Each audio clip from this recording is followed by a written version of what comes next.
but very important update on the ISO standards that we talked about last time.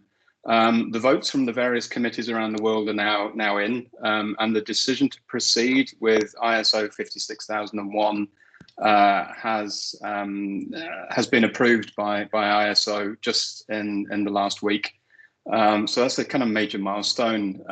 There's no great rush. It is likely that it will take 3 or 4 years, I guess, before the standard is actually published. But it does tie in quite nicely with what Shane's going to talk about, namely that we need to take care that we don't get tripped up by processes. And to use Shane's term, that we don't get in our own way when we're looking to innovate. So after the last meeting, Shane kindly offered and agreed to share some characteristics that he's identified across effective innovation practices. It's a really interesting area, so we leapt at the opportunity to sit back and listen and learn and find out a bit more. So I'm going to hand over to Shane now. Shane said he's quite happy to take Q&A, I think, and we'll open up as he goes through. And obviously, we can have time for discussion, questions, comments, and so on at the end. So Shane, over to you. Okay, thank you, Charlie. So yeah, I guess, me putting my hand up to talk about this was partly because when we were talking about ISO, that there was the observation that the standard talks a lot about how to manage the process, and at a certain point you get to the bit where you say, okay, now let's have some ideas, but it doesn't say anything about how to have ideas. And I guess that's fair enough. And there are lots of different ways that people can have ideas. But I guess in my experience, having done lots of them and talked about lots of them, it does strike me that there are things that work better than other things, or there are characteristics of things that work. So in this particular thing, I said I first of all threw up a list, and it's a long list there, and I'm not going to go through it except to say that there's a list of things that seem to relate to all of this. But what I do want to talk about is a subset of it. And I've picked out these 4 because they are ones that are most about people and about the personal interactions that are part of any innovation process.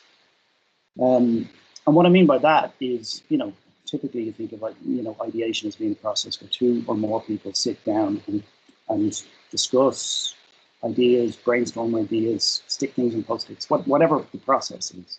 But there's an interaction between people.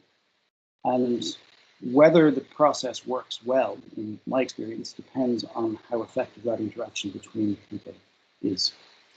One more thing just before I jump into this is that I am aware that I think most people in this group probably have a different background in innovation to me. So the main area in which I work is marketing and advertising.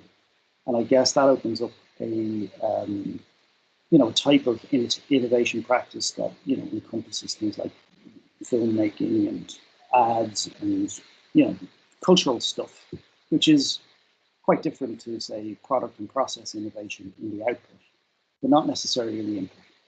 So that's the context. So we have 4 things to do. My plan is to spend about 5 minutes on each, not me talking all the time, but you guys chipping in on what your experience is. So let me jump straight into trust.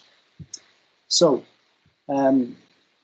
trust, as a first thought, it'll become a little bit clearer as we talk about the other things, because these things are all related. But the main thing I want to say about trust is something that is open, and trust is something that is equal. At least it works best when it's equal. So that if 2 people are engaged in a process, they need to be equally engaged in that process, and they need to be equal to one another in that process. The flip side of that is fear. So trust, when you feel you have trust, you open up. When you don't have trust, you tend to fear. And what drives that fear a lot of the time in innovation contexts is 2 related things: status anxiety and hierarchy. So what I mean by that is that if you put people in a room who have a hierarchical relationship outside of that room, that what you do in the room can affect what happens outside the room, unless you do the work necessary to build trust. And this is very difficult. In a lot of ways, this is the reason why effective innovation practice takes time, because you need to build trust between people. Now, some people are good at just jumping in and trusting the people around them, but not everybody is. So trust is interpersonal. It's between people. It's not just an abstract notion. And in order to make it work, you need to take the time to grow that trust, and you need to make the effort to do the things that form trust. Lots of different ways to do that, but the simple observation that trust is about being open is a good starting point. So that's my quick spiel about trust. Anybody got any thoughts on that? Any experience of that? Do you agree, disagree? Brian Dunham. Hi, folks. I would agree with you, Shane. Trust is really important. And in some of the work that we were doing, what I have experienced as well is this thing called psychological safety. Yeah. That you have where, people are fearful of giving up their ideas because they think they're going to get stolen. And one of the situations we came across is that when we were trying to get people to be innovative and creative within a manufacturing environment, and we're talking about, in this particular instance, it was maintenance techs about their best practices on keeping golden tools running. We found that the best tech kind of didn't want to divulge what they knew, because they would lose out on maybe a shift bonus or getting a call in or doing whatever. So I absolutely agree with you. This whole business of trust, where people believe that they can give up their discretionary effort and not in some way suffer for that later on, is difficult. And if you can get that environment where people are willing to share their ideas without any loss to them personally, you're on a winner. May I just offer a reason why we tried to get past this, is we tried to tell people, if you know this knowledge now and you're at this point, if you give it up, you can move to a higher point, and you can progress. So this was the kind of way we tried to persuade people to trust the system, that it would look after them. Now, if we didn't then elevate these people to different circles, that broke down very quickly on that. But I hope that just adds a little bit to the conversation. I guess that's sort of an example of what I mean by status anxiety. Yeah. In some ways, I'd imagined it more the risk of saying something that might appear stupid, that might sort of downgrade you, but you're pointing at the other side of it, where someone who has status fears losing it, giving up the knowledge they have. Yeah, absolutely. Catherine, do you want to come on? Hi, greetings from my car. Actually, I did a piece of research a couple of years ago on open innovation, and trust is obviously the key part of that. But that not shared here syndrome, the don't impart your knowledge, actually is reduced by training in innovation management systems. That it, by virtue of going through a kind of a standardized routine of innovation and innovation management, that sort of, well, I'm not telling them, piece reduces, ironically. And why do you think that is, Catherine? Why does the going through that process alleviate that? I think two things. One is, you're absolutely right. There's still that human factor of status. And if I'm the chief bottle washer, I want to stay the chief bottle washer. But by going through a standardized process of innovation, it actually reduces the randomness of it. And that in turn builds trust, because you're, somebody who perhaps is status oriented or knowledge bias has to say, okay, we're going through this process, a standardized process, we're going through it together, and it's less of an inclination to think that somebody's going to shaft you. Okay. And when you describe that, that sounds a little bit like a sort of one-off innovation process rather than an ongoing one. Is that fair to say? It particularly that not shared here culture was a big barrier to innovation, but that companies, particularly tech companies, who did invest in innovation management systems and routines and culture, almost gave the permission to their senior, performers to engage in sharing, and they still stayed chief bottle washer of whatever, but that the level of knowledge overall rose in the company. Okay. I think John had his hand up a minute ago. John, are you still looking to make that comment? Yeah, I am actually. I wanted to expand on something what both people actually have said already. I agree with it entirely. But one of the things actually with regard to trust is that the words have to be backed up by the actions. And all too often, actually, they go along and actually there's a lovely PowerPoint pitch that actually says that we want interaction, we want collaboration and all that, and there would be rewards on it. And then the actions don't necessarily follow up to match it. And that's where you're going to lose trust very, very quickly. Yeah, that's a good point. I'm sorry, I don't know who M is. We've got M as a guest, has made the point in the chat that to maybe not getting credit for an idea as well. So, I mean, you touched on that, John. It's not necessarily reward, but certainly recognition. And if people don't get the recognition, then they go, well, why would I bother? You know, why would I trust you with my idea if you're just actually going to ignore me and not give me the feedback of some kind? The other scenario on that one is actually where you have the people that come up with the ideas are not necessarily the ideal people to go along and bring it on, but all of a sudden it becomes their problem. So if it's your idea, then you go off and fix it type thing, or you have to go off and actually create it. And it's one of those things you got to be careful what you ask for, because some people are just generating ideas rather than going on and saying this is an opportunity for me to expand on from there. Mm-hmm. I think that's a very important point, because there is a difference between sort of coming up with an input to an innovation process and being responsible for the action that comes from that. And if I feel like I'm going to be responsible, then again, that's another barrier. Yeah. And I guess a related thing, it was on one on the list, but it's not one of the ones I'm going to go through, but this sort of notion of the risk reward, by which I don't mean that when that you're balancing risk and reward. I mean literally that you are rewarded for risking. And the measure of the reward is how much you risk. So again, that's very much a cultural thing. And as you say, if you propose a reward for risk and then you don't deliver it, then that damages trust. So that takes you back to that point. But there's even actually that idea of accepting failure as well. That Yes. Failure sometimes actually should be rewarded because you've tried it and learned from it. Yeah, definitely. Yeah. It's M is Martina Goss. Has actually made another really interesting point. Martina, I don't know if you don't have a mic, or do jump in if you have, or I can read out your comment if you like. If you've got innovation in a corporate environment, are people going to keep ideas to themselves because they think, I'm going to spin something out here, I'm going to go out on my own and do this? Yes, sorry, Shane.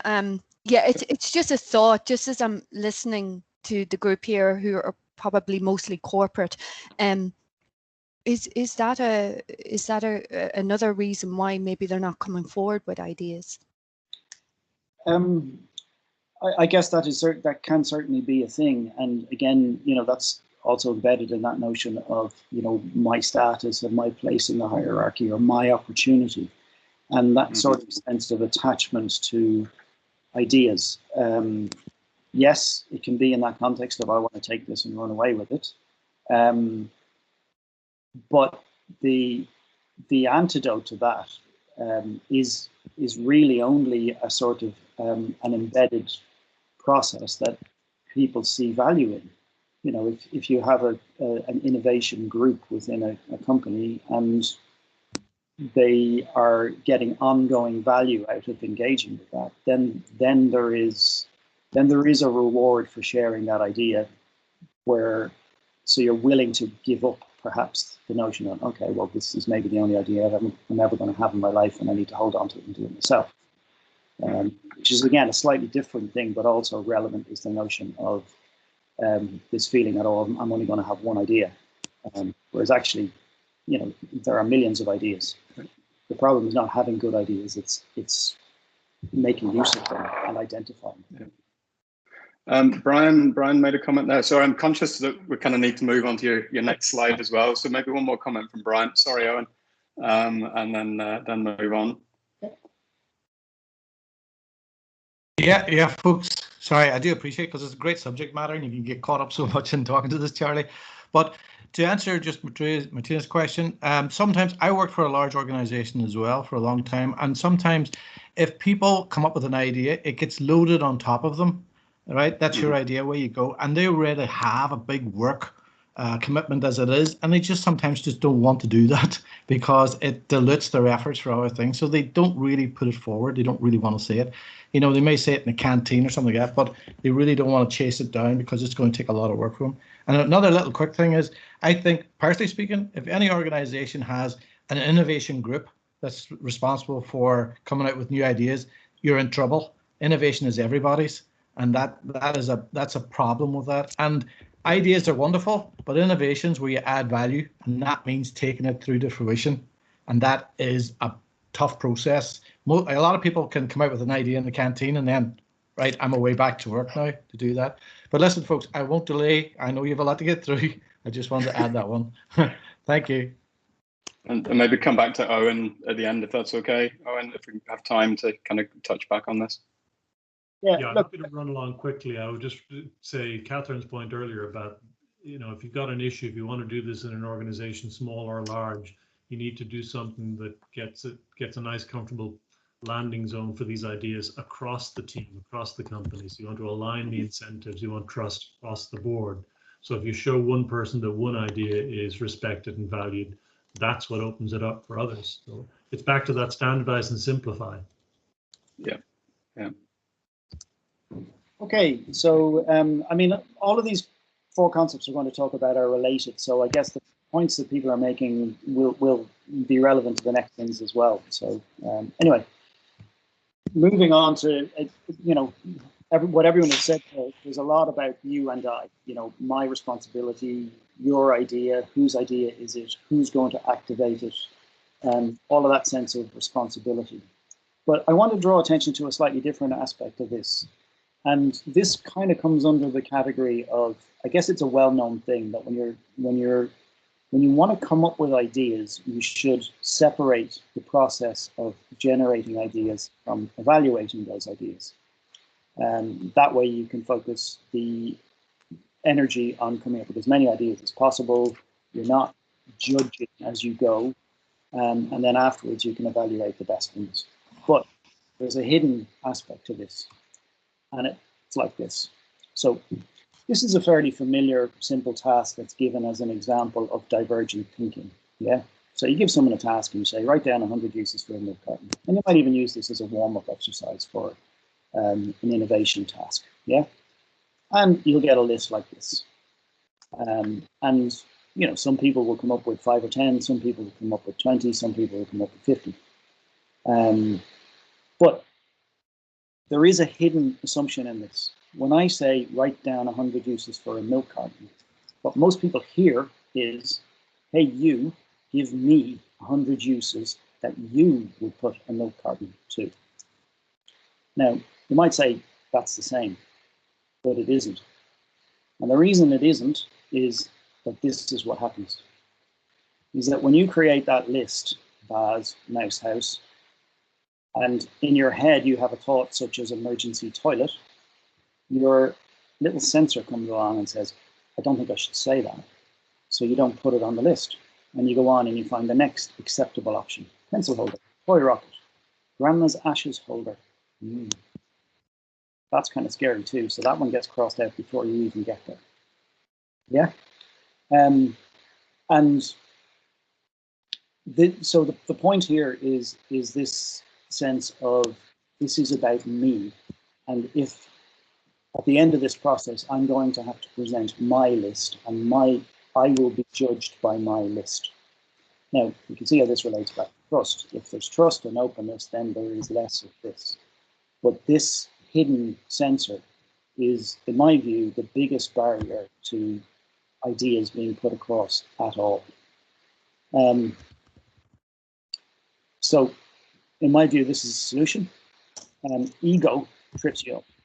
Now, ego is a very useful thing in most processes in the sense that, you know, if I care about it, I'll do it. If I don't care about it, I won't do it. Yeah. But there are times when it gets in the way, and this is one of those times. So we need to find ways to park it, to ease off that internal censor. And to give you a sense of what I mean by this, in the article that was in the Sunday Times there about a month ago, Charlie was talking about shifting perspective by saying, well, how would someone else approach this problem? Now, that works absolutely as a shift in perspective, but it also can be very powerfully useful for stopping you thinking, oh, this is my idea and I have to own this. So there's an exercise you can do with this. We don't have time to do it, but I do this often with groups of people. And it can be very provocative. So I will give that same task, 100 uses for a milk carton. Well, I'll ask people to imagine that they are anything from Peter Pan to Adolf Hitler and say, what would they use a milk carton for? And suddenly you uncover a whole lot of uses that weren't there before. And what's important to me in that is by allowing someone to be somebody else, you're not putting new things into their head. You're just allowing them to speak them. So that's you and I. What do we think about that? Excellent points. I mean, I completely reinforce that view of needing to park with a sensor, or basically park your own internal filters and put them to one side and just come up with stuff. And I would do the same. I've used creativity techniques using superheroes. How would Wonder Woman solve this problem? Because there's no constraints of reality. I've never thought of it in terms of, and it's not me, it's Wonder Woman. It's depersonalizing it, which is good. And I think the whole process approach to this is excellent. It's the same way as non-conformances appear in quality management systems. So you're not saying Charlie was crap at something. You say the process failed. And this kind of does the same thing, that it's not you and me. It is the process to do something. It's the right way, and you can follow it. So I'm 100% behind you on this one. So we have a few comments coming in. Anybody want to jump in verbally? Hey Charlie, it's Alan here. I think this is a fantastic exercise, and I love the persona shifting thing. There is especially Wonder Woman. Obviously, I'm going to see you in a whole different light now, Charlie. But the whole shifting emphasis thing, I think it's a technique that I came across, and I cannot off the top of my head. I'll go Google the reference and find it for you. It's a method for taking bias out of things. When if you're asked to design something, one key thing you can do is when you're designing it, that you to design it with no certainty as to what role you're going to be playing in the ultimate system. So, for example, you're doing a ride-sharing system. Are you the CEO of Uber, or are you going to be a poor Uber driver, or are you going to be a passenger? Well, the design thinking constraint here is that you don't know at the end of the system. So, if you're designing a system of government, are you going to be the president? Are you going to be, somebody at the bottom end of society? That taking the roles thing out of it is very, very powerful. And it's a good way for you to, as you pointed out, to subvert your sensors in your brain from kicking in too early, to suspend judgment on how good or bad an idea is, because you've got to make yourself independent of, well, I think it's a great idea from the perspective of the owner of a bank, or the perspective of a robber baron. Not so good if you're slave worker, ultimately in these scenarios. So it's a really powerful technique. I know that John wants to speak, Alan, but actually we've got some serious interest in, is Charlie going to show up dressed as Wonder Woman next time? There's a challenge for you, Charlie. The costumes are optional. That can be taken different ways. So anyway, but also there's some David Keeley, I think, is so shocked that he's left the call, I think. But David's still here, Charlie. We're hoping for a surprise at the end. All right, that's okay. Big reveal at the end. Yeah, sorry, John Murphy, you probably had a more sensible comment than any that I will make here. I'm actually trying to get that picture out of my head at the moment, Charlie, unfortunately. But no, I mean, this is an excellent coaching technique. When you're doing leadership coaching or executive coaching or whatever, it's that idea of, if someone was to come up, rather than actually trying to get the person out of their own way, by going and actually saying to them, well, if someone was to come up and ask you this question, what advice would you give to them? So you're taking the person out of it, you're making it a third person, and all of a sudden it is taking obstacles, personal obstacles out of the way in order to achieve it. So excellent. I realize as I'm listening to all of you talking that the difference in my context too is significant here, because most of the time when I'm given a creative challenge, it's for a client and I'm outside of the end result of that. Whereas if you're talking about innovation within a company, within a corporation, there is a huge thing where you say, well, will I propose an idea that might adversely affect me in my role, or might change my role in a way that I'm not comfortable with? And that is an even bigger challenge in the context of this sort of thing, to create the sense of safety where someone can feel that, well, even if I come up with an idea that means I'm out of a job, that this company is going to look after me somehow in that. Yeah. So yeah, I guess I'm saying in certain contexts, the stakes are definitely a lot higher on a personal level, and that just amplifies this challenge. Good stuff. Is there anyone else, or should we move on? I would carry on there, Shane. Nobody has their hand up, so we'll move on. We can always chat at the end. So. Cool. Okay. Curiosity. Now, the reason I brought this in is that we are now shifting out of the room and into the person and into the things that affect your ability to perform as an innovator, that are not directly related to the task in the moment. So curiosity is a personal characteristic, yeah. And the way I like to look at this is this is a little phrase that I like, which is that as I go through the world, I like to look at the world around me and see alternative uses for things, see how things could be different, just as a playful exercise in the mind, and to be curious about how other people see the things around us. Yeah.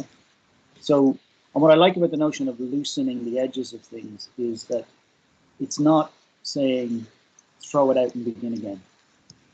It's focusing on small shifts that sometimes have powerful impacts. The flip side of this is certainty. Now, certainty is a very useful thing to all of us. The goal of thinking is not to think. What I mean by that is the way our brains work is that once we've solved the problem, we don't need to solve it again. We build up patterns, and I mean that literally from the kind of food you like to basic functions like walking and talking.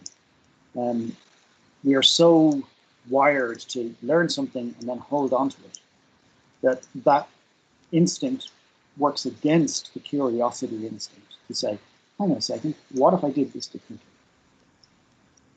So for me, you take this and then you start to talk about this as a thing you do. So curiosity is a thing you do. Look for possibilities in things and in people.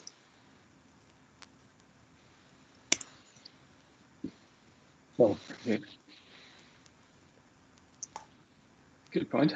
Any immediate questions or points on that? If not, there's something I'm going to pick up in the chat that's going on. Owen. We talked about this presentation before today, Shane, so the slides aren't a surprise to me. So I'm kind of at advantage. Yeah. The risk then is I'll take us off piste, but not too far. So you used the word curiosity, and we're only 3 slides in or 3 ideas in.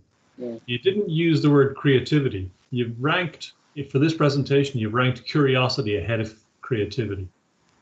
Sure. Well, I think creativity is an umbrella term that embraces a whole load of things.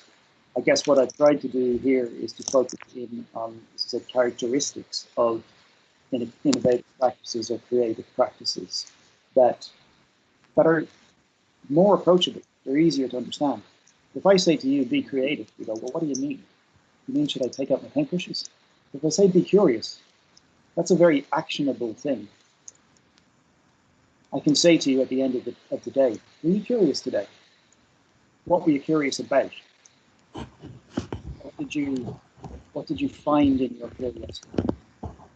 So I guess the real instinct for me behind that is staying away from big abstract ideas like curiosity and focusing on actual behaviors that people can do.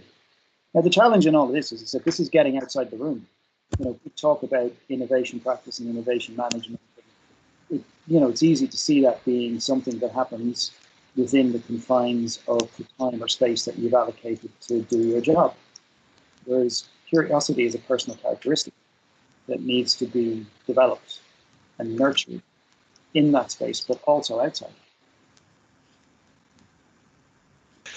I actually would like to jump in on the curiosity thing, because I've really dealt with this before. I think curiosity is a much better descriptor of an innovator's role than creativity. And I come from a design background, initially kind of creative director type roles, and I'm working in an innovation lab now in a financial services organization, and I see very, very good innovators with, I suppose, it's maybe not the most current term, but the left brain and the right brain type of innovators. You see people who are pure maths people, and people who are words and pictures people, and doodlers and sketchers. And the common ground is always intellectual curiosity. That whether you're creating something for other people to consume, or whether you're actually just trying to solve something for your own satisfaction to get to the bottom of something, it's not related to output. The driver of curiosity isn't related to making marks on paper that communicate with other human beings, which I think, or having necessarily a strong end goal, which I think creativity generally has. Creativity is you're getting something out there and you're being productive, whereas curiosity mightn't reveal itself in the same way, but I think it's a strong driver for different types of people. So I'm very comfortable with curiosity in an innovation sense, more than maybe I am with creativity. I think it's a good point, Alan. I don't know if anybody else has come across the 6 Eyes of innovation. It's a model Natalie Turner, she's a lady from London who lives in Singapore, came up with. But what makes her model slightly different is that she doesn't talk about an innovation mindset. She talks about 6 mindsets required to innovate. And it is about sort of being sort of challenging and sort of identifying things. But one of them is curiosity. And that curious mindset, I think, is absolutely critical, that it doesn't matter, as we've all said, we're all from completely different backgrounds. But being able to be curious about something, I think it's a really good term to use, basically, rather than saying be creative, for exactly the reasons you outlined, Shane. Owen? What do you think about curiosity as the opposite of certainty? Because sometimes the problem is it's very easy to salute the flag of curiosity. But if you don't let go certainty, where does your curiosity go? Yeah, I think it's more down to setting the parameters of what is and isn't allowed. I'll explain that by an example. When I've run online ideation challenges, you don't put a challenge statement out. This is where you've got potentially 200 or 300 people coming up with ideas, discussing, debating ideas. If you just put a challenge out there, whether it's well phrased or not, people will come up with safe options. So what you have to do is seed some ideas in there to say, well, we could do this by firing everybody in the UK and moving all the work to Spain, or whatever it is. And people are going, geez, we couldn't do that. But you've set a bar on, okay, we want some really stupid ideas, some silly ideas. We want people to be a bit more open and expansive than they would do otherwise. So I think, I'm not sure I'm answering the question, but rather than certainty, it's about setting parameters, and you're giving some guidance as to how wild you can be, how curious you can be. And if you don't set those parameters, then people resort to safe, or revert to safe. Yeah. So I guess what you're saying there is that by putting those parameters out there, you're breaking up the certainty. Yeah, you're giving permission. You're giving permission to be to go to the next level, if you like. Yeah. And I think it ties in as well. You mentioned ego being, ego can trip you up. The ego of others can trip you up as well. You must have facilitated stuff, Shane, where you've got the hippo, the highest paid person's opinion in the room, the person that's sitting there that everyone looks at and goes, oh, can we do this? Am I allowed to say? Yeah. So how do you deal with that? If you're in the room or in a workshop, an online workshop where you've got that one person how do you go about breaking that person's control down? Guys, I just wonder, I have a question for everybody, and I just point out that on the chat, Peter has been very quiet, but there's a constant thread of useful comments there from Peter, from some of the people who've spoken as well. So that's quite useful. The prospect of our job, if we're innovation managers or leaders or coaches, is to scaffold the curiosity, to support people with their scaffolding. That's the psychological safety. My question is there anybody in our group who wishes to defend the honor of this poor word creativity, which I've maligned and others have? I think, and if not, well, I'll speak on. I mean, just to talk to those points first, I think when we talk about creativity, it's a very broad term, as has been put forward. And I think realistically, you know, I think one of the things we hear all the time about approaches like design thinking is it's to allow non-creatives per se think like creatives, and I presume that harks back to the traditional creatives. But I do think, to the points I have in the chat there, most of the people you have at these sessions are in an alien space, or certainly in our case they are, because we would be dealing with startups, or we would be dealing with corporations who are coming with some notion of an idea. So I think creative in that sense, I would agree with the idea that curiosity is like the forerunner to getting good creativity, that if I'm invested in what's in the room, I stand a much better chance. And that's what I get back to the scaffolding. So the tools we use, be it milk cartons or anything else, and as I say, we would have our own set, to my mind, are to scaffold that divergent thinking and to try and help these people stretch themselves. And with regards to that voice in the room, or the powerful hippo in the room, it's the hybrid brainstorming. It's that understanding that, you know, you do get the individual input first, and then collaborate on convergence around that. But yes, so I think creativity is to a large extent driven by our internal motivation, our, you know, intrinsic motivation, or extrinsic motivation even, to solve something. And I think that comes back to this idea that I also mentioned, that and again, I know Charlie certainly well know that I'm a huge fan of jobs to be done, right? And if you've looked at jobs to be done and investigated the problem space, you're coming into that session with a problem that's well defined and well sort of teased out and validated to some extent. And when you do that, I think you stand a much better chance, you know, of getting that when you have shape around that. And that's why we would invest a lot of time around jobs to be done before any solution workshop. That was a bit of a ramble. Sorry, guys. That was good points. Good points. Just to briefly touch on the hippo question that Charlie raised. To me, I think one version of the answer to that is that if you go back to the trust question, when you look at the hippo thing, you're more saying, how do the people who are not that person deal with it? It's actually that person's job to deal with it, because they're the ones who need to trust most, because they are the ones who have the most capital, social capital in the space. So they need to come down off the throne and join the populace. And dare I suggest, if they can't, they shouldn't be in the room. Yeah, it's back to having the right leadership and leadership buying into this. Because if leadership don't buy into real innovation, then it won't happen. Yeah, but it's also about, there's always a danger, I think, of just thinking of the moment when you're in a room with a task.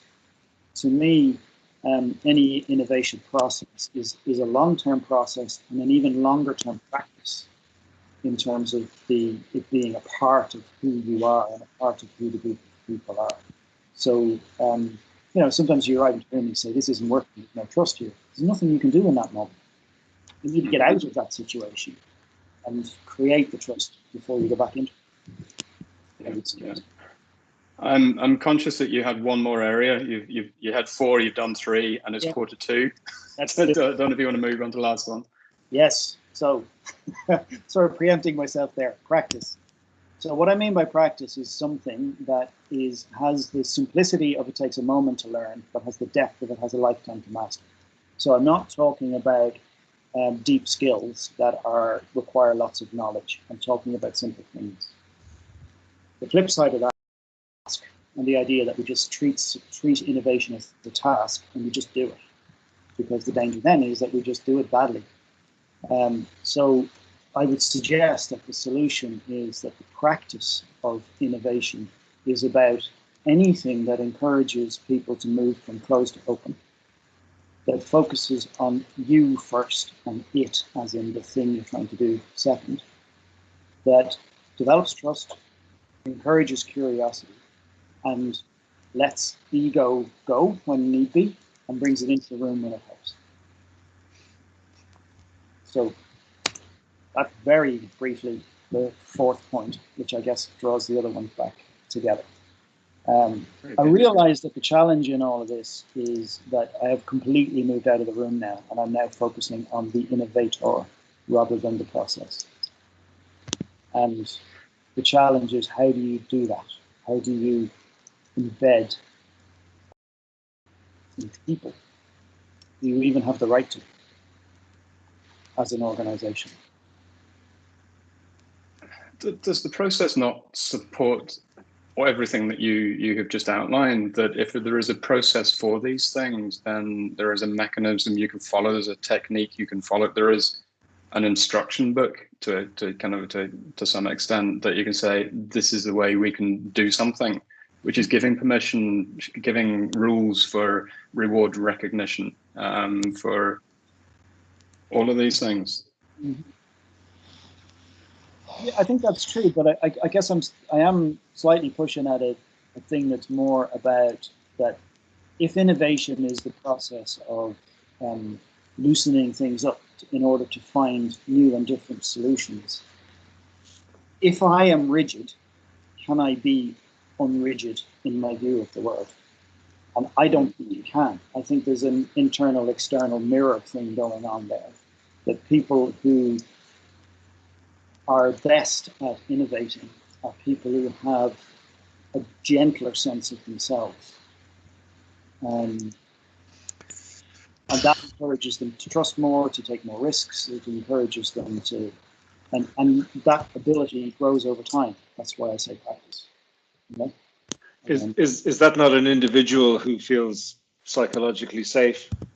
You know, maybe dependent on the environment, or independent of the environment, should I say? Someone who has a good, strong sense of themselves, and because that psychological safety, I think, to pursue curiosity, even though it's not going to give you necessarily a direct reward or lead to an outcome, I think that needs a certain mindset. I think it can be learned, as well as being an innate personality kind of thing. But it does depend an awful lot on somebody being solid and secure in themselves. It does. It does indeed. Brian, I think there's a hand up. Yeah, I would agree with you, Shane, that the individual is really, really cornerstone to create innovation. If I look at this, but we do need boundaries. We just need a kind of process to do that. But if I have a great ingredient, I'm going to make a great cake. The recipe is going to be good. So I need the ingredients of the individuals who are entrepreneurial or want to step outside their comfort zone. And then if I put them into a system that helps guide them along, I think I'll get something at the end. If I have individuals that are very closed and I put them into the system and they remain closed, I have very little expectation that something good will come out at the end. So it's one of those rich tapestries of life. Where do you start? But I am of a view, if the individual is open-minded and willing to try and express themselves and not have an ego and listen to other people, and you put them in an environment that's encouraging, then we've got a recipe that's going to give us something good on that. So I would agree with having practice in place to allow people to generate that strength, to generate that confidence in themselves to do that. We have some people that are more predisposed to that, but you need to figure a method of getting some other people who are not predisposed to that to doing it, because that's where the ideas will come from. That's where you get your maybe left field one that you weren't waiting on. Yeah. I think you can learn to behave in a naive manner. And naivety is really important. That willingness to ask the stupid question. I always say that I've made my career out of asking the stupid question, not caring. But it's being able to act naive, even if you're not naive, is really critical to a lot of this stuff, of being able to, and that's about being open. Because I know nothing, and it's why that my background's IT. If I go and do some innovation stuff with an IT firm, it's a lot harder for me to step back from leaping in and trying to solve the problem. Yeah. But if I'm going into an area that is pension services, which I know a little bit about, but I don't know a lot about, it's a lot easier for me to be naive. So I think if we can teach people to act naive as facilitators, then it just does open up discussions.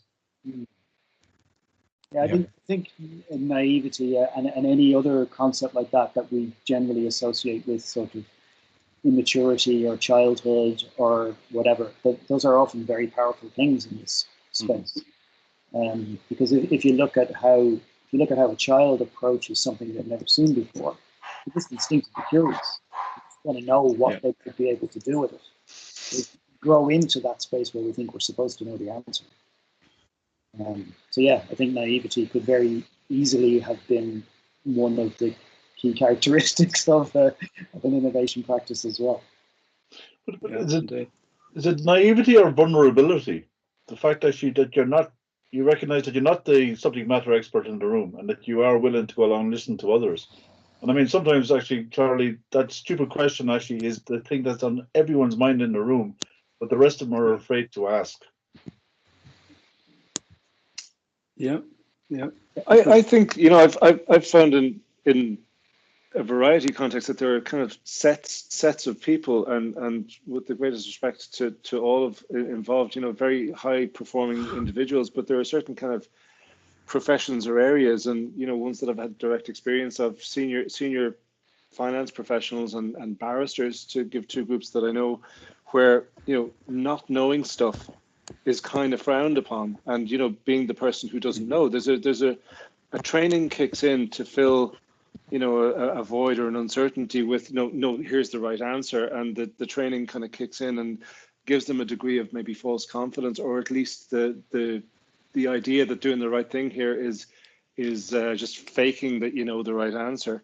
Whereas for design folks, where there's a more of a training in curiosity, and consultants who have it as well, who come from a background where if it's Tuesday, it's package holidays. If it's Wednesday, it's dog food. If it's Thursday, it's automotives. They learn to very quickly kind of get up to speed with zero knowledge, but just to know the common characteristics from one situation to another. And expertise is something that you use as a tool in a context, rather than if you're, as I say, like a barrister is a group of people I've had personal experience with, where it's not okay to not know stuff, because there's a premium in the profession to being the subject matter expert and knowing stuff.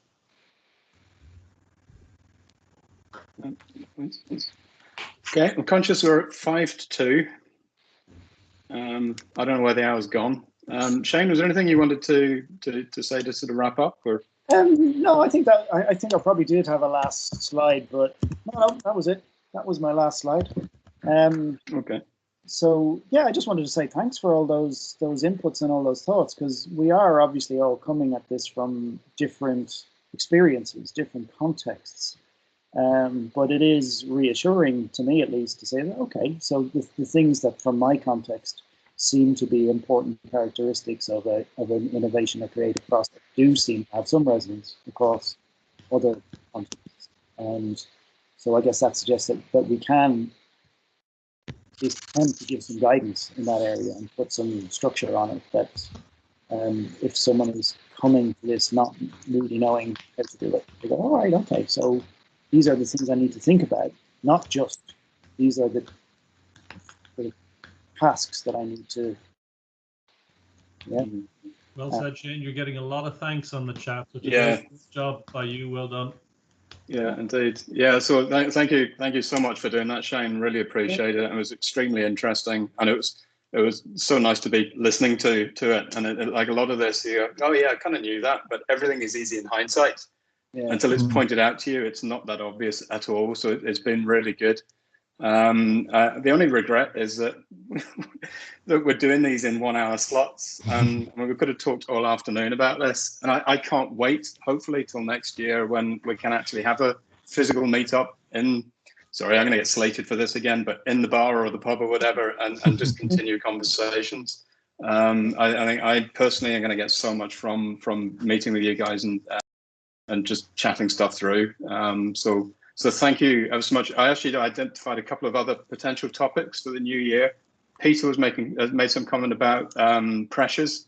So setting demands of 100 ideas that need to be generated creates a pressure. Not sure if Peter was saying it was a good thing or a bad thing, but there are some good pressures that promote innovation. So maybe it's an area we can kind of pick up on the new year. David said about the findings from the innovation scorecard that they've done on 30 companies about the impact, that there's a correlation between the number of how successful they are and the innovation culture. So I think there's another discussion still to be had around innovation culture. Yeah, just kind of conscious I'm rambling on, need to draw this to a close. So if there are any other topics that people would like to cover in a similar fashion, then please let me know, or Alan or Owen. And apart from that, hope everybody gets a break over Christmas. How we're going to tell the difference is beyond me. You're sitting at home for a few days. I've been doing that all year. But anyway, really enjoyed today's session. So thank you, Shane. Look forward to catching up with you all in the new year. And I say, hopefully, perhaps soon, getting a real meetup in 21 as well. So happy Christmas to you all, and thank you. Thank you for your input. Take care. Happy Christmas. Thank you. Thanks, guys. Bye bye. Take care. Bye bye.